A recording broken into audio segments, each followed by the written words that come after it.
هاي ازيكم. دلوقتي هعمل ريسيبي حلوه قوي. هعمل سيرف اند تيرف او فيليه بالجمبري او ستيك بالجمبري، وهسيرفت مع ماشت بوتيتوز بالجمبري الجريل وكمان الشايفز، وهقدم معاها سوتيه حلو جدا. الريسيبي دي اتعلمتها من شيف محمد صلاح، هعملها اولموست ذا سيم. هقول لكم هحتاج لها ايه. عندي هنا فيليه شاتو، او ممكن تستخدموا ريب اي، او ممكن تستخدموا اي قطعه من التندرلوين، اوكي، او فيليه مينيون. الفيليه شاتو ده بتبقى الراس بتاعه العرق الفليتو، بتبقى جايه بالشكل ده، بتتقطع، هي بتبقى كده على بعضها. اوكي، هتبلها بملح وفلفل زي ما انتوا عايزين طبعا. وعندي هنا توم هسيبه بالقشر بتاعه، وعندي هنا واحده روزماري، وعندي معلقه كبيره وستشير صوص، وعندي زبده، وهحتاج معلقه زيت زيتون برضو في التتبيل. هوريكم هعملها ازاي. وبالنسبه للجمبري هعمله لوحده في الستاب الجايه. دلوقتي انا جبت طاسه حطيت فيها معلقتين زيت زيتون كبار، ولازم الطاسه تكون سخنه قوي. فدلوقتي هبتدي ان انا احط الفيليه بتاعي، ولازم تكون سخنه يا جماعه كده. وهحط كمان معاه الثوم والروزماري، ممكن تزودوا توم لو حابين. هسيبها كده تتحمر تقريبا على كل سايد 3 minutes او 4 minutes. بعد كده هدخلها الفرن. ممكن تستخدموا اي قطعه لحمه تحبوها، بس قطعه لحمه تكون طريه شويه. يعني ممكن تستخدموا اي حته من العرق التندرلوين، يعني تعملوها فيليه مينيون، او ممكن تستخدموا ريب اي، هتبقى برده تحفه. بعد ما الفيليه يبتدي يتحمر معايا شويه هبتدي ازود الزبده، واجيب من الزبده واحط عليها. بصوا دلوقتي هبتدي اقلبها الناحيه الثانيه اهي كده. وممكن دلوقتي ابتدي ازود الزبده كيوب بكيوب كده اهو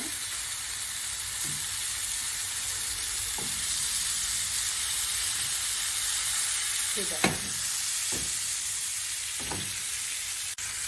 بصوا دلوقتي هبتدي احط الزبده كده عليها، وهي اولموست خلاص ادخلها الفرن. خلاص كده اتس بيرفكت. هحطها في بايركس وهدخلها الفرن. هدخلها على درجه حراره 200. اللي عايزها مثلا ميديوم رير يقعدها 10 دقايق، واللي عايزها ميديوم ويل ممكن يقعدها من تلت ساعه لنص ساعه، واللي عايزها ويل دان يقعدها مثلا ساعه الا ربع، وده هيبقى كتير جدا. دلوقتي هدخلها وهوريها. دلوقتي خلاص الفيليه شاتو خلص زي ما انتوا شايفين. حطيته في بايركس ومش هحط تحتيه ولا نقطه ميه ولا هغطيه خالص. هدخله زي ما قلت لكم الفرن على درجه حراره 200، وقعدوه وقت التسويه اللي تحبوه، يعني حسب ما انتوا بتحبوا اللحمه بتاعتكم ايه. وطبعا انا مدخلاه الفرن لان هو تخين. طبعا لو معاكم بيس رفيعه او مش تخينه قوي زي كده بيبقى اناف جدا انكم تعملوها على النار من فوق. دلوقتي هبتدي اعمل بقى صوص في الطاسه اللي حمرت فيها الفيليه. هحط هنا تقريبا معلقه ونص دقيق كبار، ولو احتجت زبده هزودها. اوكي، طبعا بحمرها زي ما بعمل اي صوص، باخد كل الحاجات البراون اللي في الطاسه من تحت دي. هبتدي ازود زبده. اوكي كده هبتدي اطلع كل البراون ده وهوريه لكم. بصوا كده بيرفكت. هبتدي احط ميه او شوربه. انا ما عنديش شوربه فهحط ميه عاديه. حطيت كوبايه، هبدا بكوبايه تقريبا، ممكن احط كوبايتين بس مبدئيا هبدا بكوبايه. وطبعا هطلع كل البراون ده، وهبتدي لما الصوص يبتدي يتقل شويه هبتدي اصفيه. اوكي، وممكن اظبط طبعا الملح والفلفل، وهحط عصرة ليمونة قضايا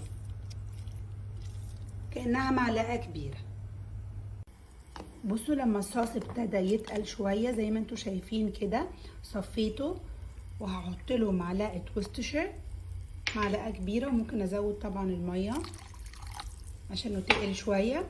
وهحط له فص ثوم مجرد ان هو يديله تيست، وهسيبه يسمر ل5 دقايق مثلا، وبعد كده هطفيه عليه.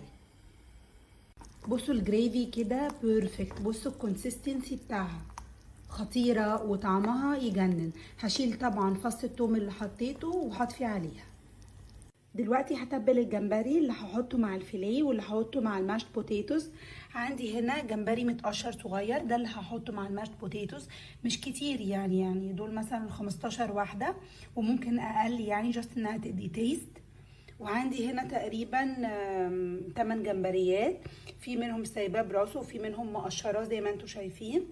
عندي هنا نص معلقه ملح صغيره، معلقه توم صغيره، ربع معلقه بابريكا صغيره، ربع معلقه فلفل اسود، وهاخد تقريبا معلقه زيت زيتون كبيره. هوريهولكم وانا بتبله. دلوقتي ابتديت احمر الجمبري اللي احطه على الماش بوتيتوز، تقريبا بياخد 3 دقايق على كل سايد، مش بيحتاج وقت خالص. الجمبري ده مقاسه 30-40 زي المقاس اللي بنحطه كده للباستا.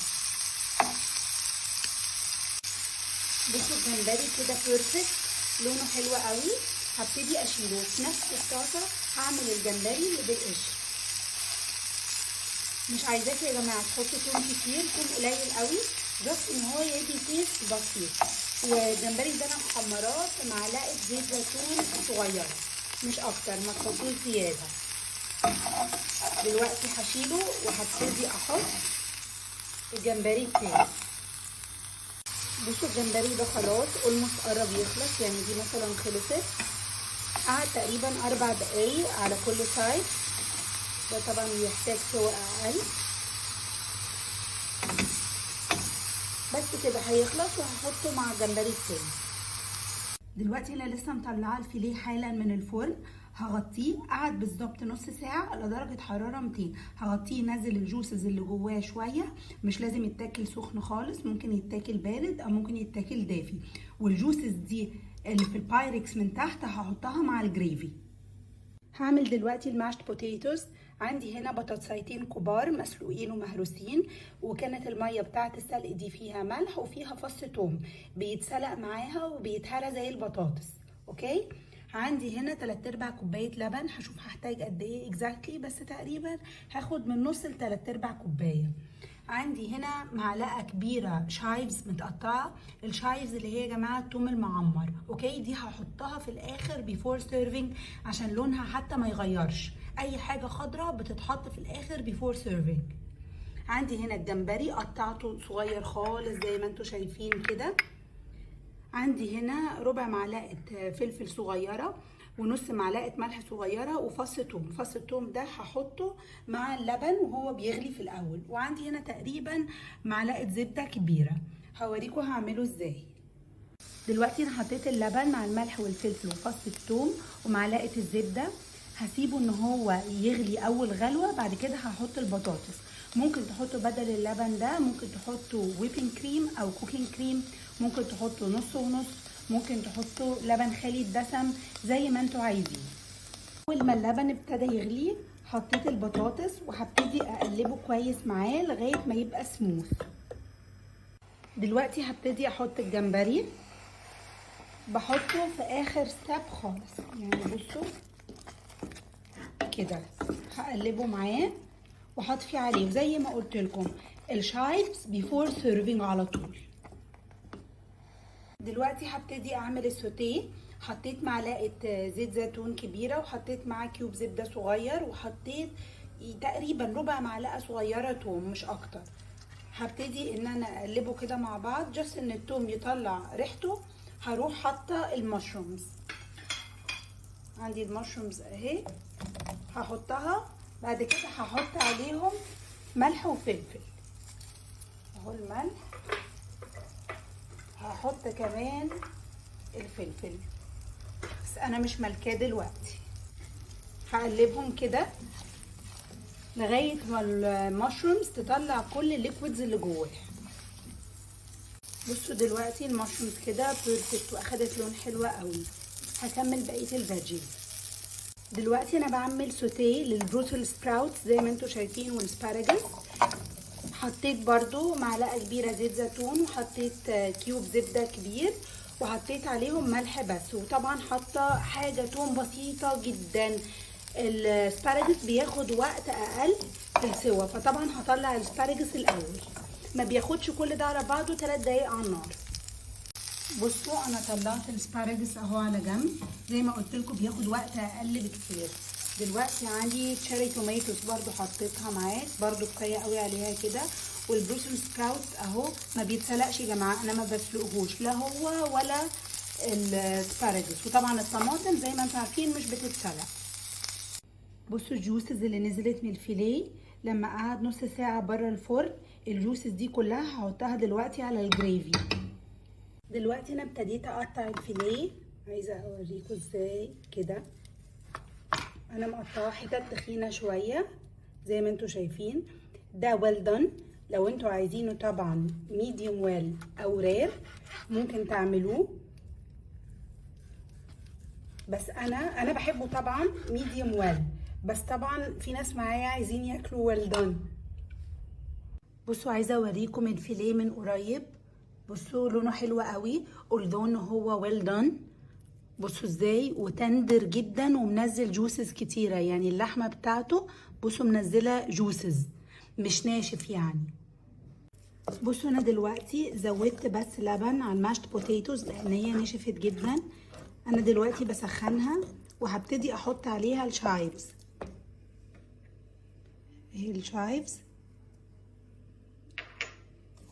تقريبا معلقه كبيره متقطعه. هسخنها كويس لغايه ما تبقى سموث. دلوقتي بقى في اخر ستيب في السوتيه، طبعا زي ما انتم عارفين بحط رشه بقدونس بسيطه، وممكن تحط روزماري او زعتر او شبت وهطفي عليها على طول.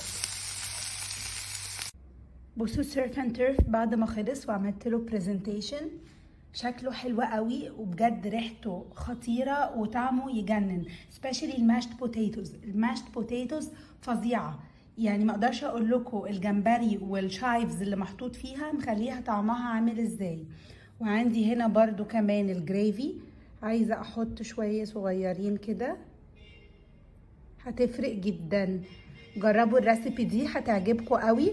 ثانك يو يا شيف محمد على الريسيبيز الخطيره اللي بتعلمها لي، بجد اكتر شيف بتعلم منه شيف محمد صلاح. ثانك يو يا شيف. جربوا الريسيبي وقولوا لي الفيدباك بتاعكم.